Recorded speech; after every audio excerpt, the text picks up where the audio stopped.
జాతీయవాద జర్నలిజానికి అసలైన వేదిక నేషనలిస్ట్ హబ్ ని సబ్స్క్రైబ్ చేసుకోండి. నోటిఫికేషన్స్ కోసం బెల్ ఐకాన్ పై క్లిక్ చేయండి.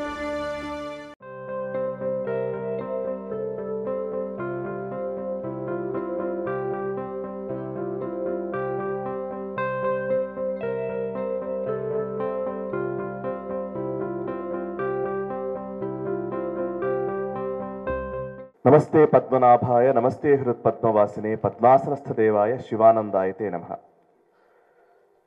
ఈ గురు పౌర్ణమి రోజున ఈ పరిగి పట్టణంలో మాతృభూమి ఫౌండేషన్ ఆధ్వర్యంలో నిర్వహిస్తున్నటువంటి ఈ గురు పౌర్ణమి వేడుకలకు విచ్చేసిన ప్రతి ఒక్కరికి గురు పౌర్ణమి శుభాకాంక్షలు. అండ్ వేదిక పైనున్న national human rights commission chairperson Shrimati Vijayabharati గారికి, అదేవిధంగా వేదికను అలంకరించినటువంటి పెద్దలకి, ఈ కార్యక్రమం నిర్వహిస్తున్నటువంటి డాక్టర్ భాస్కర్ యోగి గారికి ముందుగా అభినందనలు అండ్ వారికి ధన్యవాదాలు తెలియజేస్తూ నాకు ఈ అవకాశం ఇస్తున్నందుకు. నన్ను యాక్చువల్లీ ఇందాక వారు ఇంట్రడ్యూస్ చేస్తూ గొప్ప వ్యక్తి అవన్నీ మాట్లాడారు, కానీ అంత పెద్ద మాటలకి నేనేం అర్హున్నే కాదో నాకు తెలియదు. కానీ రెండు విషయాలైతే పంచుకుంటాను. గురుర్ బ్రహ్మ, గురుర్ విష్ణు, గురుర్ దేవో మహేశ్వర, గురు సాక్షాత్ పరబ్రహ్మ, తస్మై శ్రీ గురవే నమః అన్న సంస్కృతి మనది. మాతృదేవో భవ, పితృదేవో భవ, ఆచార్య దేవో భవ, అతిథి దేవో భవ అన్న సంస్కృతి మనది. గురువుకి అత్యంత గొప్ప స్థానాన్ని ఇచ్చినటువంటి ఈ సనాతన వైదిక సంస్కృతి నిజానికి ప్రపంచంలో ఎక్కడా ఉండదు. ఏ సివిలైజేషన్లోనూ గురువుకి అంత గొప్ప స్థానం ఎక్కడా కనిపించదు. ఏ సివిలైజేషన్కి వెళ్ళినా సరే, ఏ నాగరికత చూసినా, ఎక్కడికి వెళ్ళి ఏ అంశం గురించి మాట్లాడినా ఆ వ్యక్తి గురించి, ఆ వ్యక్తికి ప్రకృతికి అసలు సంబంధమే లేనట్టుగా జరుగుతూ ఉంటుంది. ప్రకృతి అనేది కేవలం దాన్ని భోగ వస్తువుగా మనకు కావాల్సినంత ఎంజాయ్ చేయడానికి కావాల్సినటువంటి అంశంగానే అన్ని అబ్రహమిక్ మతాలు నిజానికి అట్లాగే నిర్వచించాయి. ఈ మధ్య కాలంలో లేదు గ్లోబల్ వార్మింగ్ గురించి, లేకపోతే ఎన్విరాన్మెంట్ గురించి, క్లైమేట్ చేంజ్ గురించి ఇవన్నీ వాళ్ళ చాలా మాట్లాడుతున్నారు. కానీ ఎన్నడో కొన్ని వందల వేల సంవత్సరాల క్రితమే ప్రకృతితో మమేకమై జీవించాలని చెప్పిన అత్యద్భుతమైన సంస్కృతిలో పుట్టినందుకు, అందున భారతదేశంలో పుట్టినందుకు ముందుగా మనందరం గర్వపడాలి. నేను సద్గురు శివానందమూర్తి గారి ప్రవచనం నిన్న రాత్రి నుంచి, అంటే నేను గురు పౌర్ణమి అనగానే ఆ ముందు నుంచి కొంచెం ఇంకా దాంట్లోకి వెళ్ళిపోతూ ఉంటాం. వారిది వింటూ ఇందాకనే కారులో కూడా వస్తూ వింటూ ఉన్నాము. వారు చెప్తూ ఇంత మాట, అంటే నిజంగా గురువు ఇంపార్టెన్స్ ఎంత ముఖ్యం అనేది మన జీవితంలో చాలామంది చాలా విషయాలు చెబుతూ ఉంటారు. అక్కడి నుంచి మళ్ళీ మనం పక్కకు వెళ్ళిపోతూ ఉంటాం. మన ప్రయాణం నడుస్తూనే ఉంటుంది, ఆ ప్రయాణం సాగుతూనే ఉంటుంది. ఆ ప్రయాణంలో ఎక్కడో ఒక చోట మన గతిని మార్చడమో, మనల్ని సరైన దారిలో పెట్టడమో, లేదా మనకు ఏదో ఒక చిన్న సందేశమో తన చర్య ద్వారానో లేకపోతే తన మాటల ద్వారానో ఏదో ఒక చెప్పే వ్యక్తి ఒకరు వస్తారు. ఏం చేస్తున్నావు, నువ్వు కరెక్ట్గానే ఉన్నావా అని అడిగే ఒక మనిషి వస్తారు. అలా మన అనుభవంలో చాలా మంది తారసపడుతూ ఉంటారు. అటువంటి గురువులందరినీ ఒక్కసారి మననం చేసుకోండి. ఈరోజు మన జీవితంలో పుట్టినరోజు నుంచి ఇప్పటి వరకు మనకు ఎవరు ఏ అంశాలు నేర్పారు, ఈరోజు మనం ఈ పొజిషన్లో ఉన్నామంటే అది మంచికి మనము నడుస్తున్నామన్నా, మనం చేస్తున్నామన్నా, ఇప్పటి వరకు మన జీవితంలో తారసపడిన గురువులు ఎవరో ఒక్కసారి తరచి చూసుకొని వాళ్ళందరికీ నమస్కారం పెట్టుకోవడమే ఈరోజు గురు పౌర్ణమి రోజు ఫస్ట్ మనం చేయాల్సిన పని. ఇందాక ఈ గురు పౌర్ణమి వేడుకలు జరుగుతూ ఉన్నప్పుడు నిజానికి భాస్కర్ యోగి సార్ అంటే నాకు ఎంత ప్రేమ అంటే అది చెప్పలేను ఇంక నేను. ఎందుకంటే నా జీవితంలో చాలా అంశాలకు సంబంధించి ఒక డౌన్ అయినప్పుడు, ఎప్పుడైనా సరే కొంచెం ఇబ్బందిగా అనిపించినప్పుడు మొట్టమొదటి కాల్ చేసేది నేను భాస్కర్ యోగి సార్కి. అఫ్కోర్స్ మామిడి గిరిధర్ సార్కి చేస్తూ ఉంటాను. అండ్ ఈవెన్ మన సురేష్ కొచ్చాటిల్ గారు కావచ్చు, రాకా సుధాకర్ సార్ కావచ్చు, ఇట్లా శర్మజీ కావచ్చు, ఏదైనా సరే ఒక సందర్భం వచ్చినప్పుడు మనకు తెలియకుండానే మనల్ని మార్గదర్శనం చేస్తూ మనల్ని నడిపించే వ్యక్తులు చాలా మంది మనకు తెలుస్తూ ఉంటారు. వాళ్ళందరికీ ఫస్ట్ శిరస్సు వంచి ఒక్కరోజు వినమ్రపూర్వకంగా దండం పెట్టుకునే సందర్భం ఈ గురు పౌర్ణమి. ఈ సంస్కృతి ప్రపంచంలో ఎక్కడా కనిపించదు. అసలు థ్యాంక్ఫుల్గా ఉండడం అనేదే లేని సంస్కృతులు మనం చాలా చూస్తాం.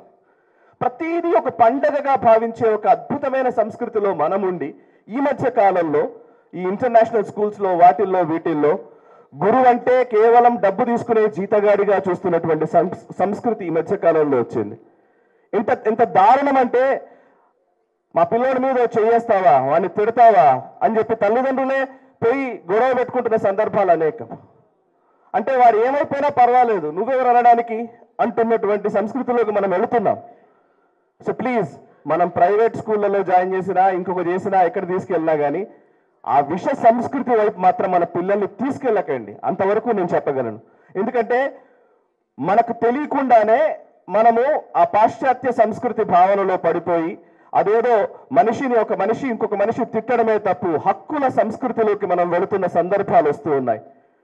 నాకు తెలిసి ఈ 10 ఏళ్ల పరిపాలనలో లేదా ఈ 70 ఏళ్ల స్వతంత్ర భారతంలో మొట్టమొదటిసారి హక్కుల ఉద్యమాలు లేదా హక్కులకు సంబంధించిన మానవ హక్కులకు సంబంధించినటువంటి ఒక రాజ్యాంగబద్ధమైన హోదాలో ఒక మాతృమూర్తి ఉంది అన్నది నిజంగా చాలా ఆనందంగా ఉంది నాకు. ఎందుకంటే మానవ హక్కులను మనం 70 ఏళ్ల నుంచి వింటూనే ఉన్నాం, కానీ ఆ రైట్స్ బేస్డ్ సొసైటీ ప్రపంచంలో ఎంత దారుణంగా తీసుకెళ్తుందో తెలుసు. బాధ్యతతో కూడిన హక్కుల్ని కలిగి ఉండాలని తెలిసిన వ్యక్తి రాష్ట్రీయ స్వయం సేవక్ సంఘ్ నుంచి మన సంస్కృతి గొప్పతనము, మన మహిళామణులు వీర నారీలకు సంబంధించి ఎన్నో విషయాలు తెలుసుకున్నటువంటి ఒక వ్యక్తి ఆ అద్భుతమైన పదవిలో కూర్చోవడం అనేది నిజంగా ఇవాళ మనం చేసుకున్న ఒక పుణ్యమే. సో ఈ గురు పౌర్ణమి రోజున 2 కీలకమైన నిర్ణయాలు, కీలకమైన విషయాలు నా జీవితంలో అనుకున్నవి చెప్పి నేను ముగిస్తాను. నేను ఏం మాట్లాడుతున్నానో కూడా నాకు తెలియట్లేదు, ఎందుకంటే గురువుల సమక్షంలో ఉన్నానన్న ఒక చిన్న బెరుకుతోనే మాట్లాడుతున్నాను. ఎందుకంటే మామూలుగా స్టూడియోలో కూర్చున్నప్పుడు మనం మాట్లాడే విధానానికి బయటకు వచ్చినప్పుడు మాట్లాడే విధానానికి చాలా డిఫరెన్స్ ఉంటుంది. అందులో ఇట్లాంటి వ్యక్తుల మధ్య గురువుల గురించి మాట్లాడేటప్పుడు కొంచెం ఒళ్ళు దగ్గర పెట్టుకొని మాట్లాడాలి. అందుకే కొంచెం జాగ్రత్తగా మాట్లాడే ప్రయత్నమే చేస్తున్నా. 2 కీలక విషయాలు. ఒకటి, మన సంస్కృతి గొప్పతనాన్ని మనకు తెలియజేస్తున్నటువంటి ఏ వ్యక్తినైనా సరే ఇమ్మీడియట్గా వాళ్ళని గురువుగా తీసుకునే ప్రయత్నం చేయండి. ఇమ్మీడియట్గా వేరే విషయాలు ఆలోచించాల్సిన సనాతన ధర్మం గురించి, భారతదేశం గురించి, ఈ ధర్మం గురించి మనకు కొన్ని మంచి మాటలు ఎవరైనా చెబుతున్నారంటే ఇమ్మీడియట్గా వాళ్ళని ఒక గురువుగా భావించండి ఫస్ట్. 2, గురువు ఏదైతే చెబుతున్నాడో లేదా ఆ దేశ హితం కోసం చేసే పనిలో మీకు కరెక్ట్గా ఇది చేయాల్సిందే అనిపిస్తే ఎటువంటి భేదాభిప్రాయం లేకుండా గురువు పైన నమ్మకం పెట్టి దాంట్లో దిగిపోండి, అంతే, నథింగ్ ఎల్స్. 1, ఫాలో అవ్వడము, గురువు అని భావించడము, గురు భావనతో దాన్ని స్వీకరించడము. 2, ఆచరణలో చూపించడము. సనాతన సంస్కృతిని కాపాడాలంటే ఈ 2 పద్ధతులు. దానికి వేరే శశభిషలు ఉండాల్సిన అవసరం లేదు. దీనివల్ల నాకేమవుతుంది, నీకేమవుతుంది, ఇదేమవుతుంది, అదేమవుతుందని. సో కర్మ, ఈ రోజు మనం చేస్తున్న కర్మ, ఎందుకంటే శివానందమూర్తి గారు చెప్పిన మాటనే నేను చెప్తున్నాను. కర్మ అని మనం అంటాం కర్మ సిద్ధాంతం గురించి. కర్మ అనేది దానికి అర్థం ఏంటంటే పోయిన జన్మలో చేసినటువంటి కర్మలకి యాంటీడోటే ఇప్పుడు చేసే కర్మ. కర్మ is the antidote of past కర్మ అని అంటారు ఆయన. అంటే పోయిన జన్మలో మనం ఏం చేశామో తెలియదు, ఈరోజు ఇక్కడికి వచ్చాము. ఇక్కడ మనం చేస్తున్న పనులు సద్భావనతో పర్ఫెక్ట్గా నడిపే విధంగా చూసే వ్యక్తే గురువు. నువ్వు చేసే ప్రతి పని గురువుకు గనక ఆపాదించగలిగితే గనక ఖచ్చితంగా అది మంచే జరుగుతుంది.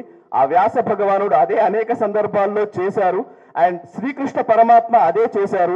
ఈ రోజు మనకు అనేక మంది గురువులు ఉన్నారు. ఇక్కడున్న వేదిక పైన ఉన్న గురువులు కావచ్చు, మీకు తెలిసిన గురువులు కావచ్చు. ఆ గురువులకు వందనం సమర్పించి ఈ రోజు నుంచే గురువు చెప్పిన మాటని తూచా తప్పకుండా అమలు చేయడం మాత్రమే మనం చేయగలిగే విధి. అది చేసినంత కాలం భారతదేశం ఖచ్చితంగా ఆ విశ్వ గురు పీఠం పైకి వెళుతుంది. Thank you very much. Bharat మాతా కీ జై. ఈ వీడియో మీకు నచ్చినట్టయితే లైక్ చేయండి, 10 మందికి షేర్ చేయండి. అలాగే కామెంట్ల రూపంలో మీ అభిప్రాయాలను మాతో పంచుకోండి. Nationalist hub group of channels ను సబ్స్క్రైబ్ చేసుకుని తెలుగునాట జాతీయవాద జర్నలిజాన్ని ప్రోత్సహించండి. ఈ వీడియో కింద ఉన్న బెల్ ఐకాన్ పై క్లిక్ చేయడం మర్చిపోవద్దు.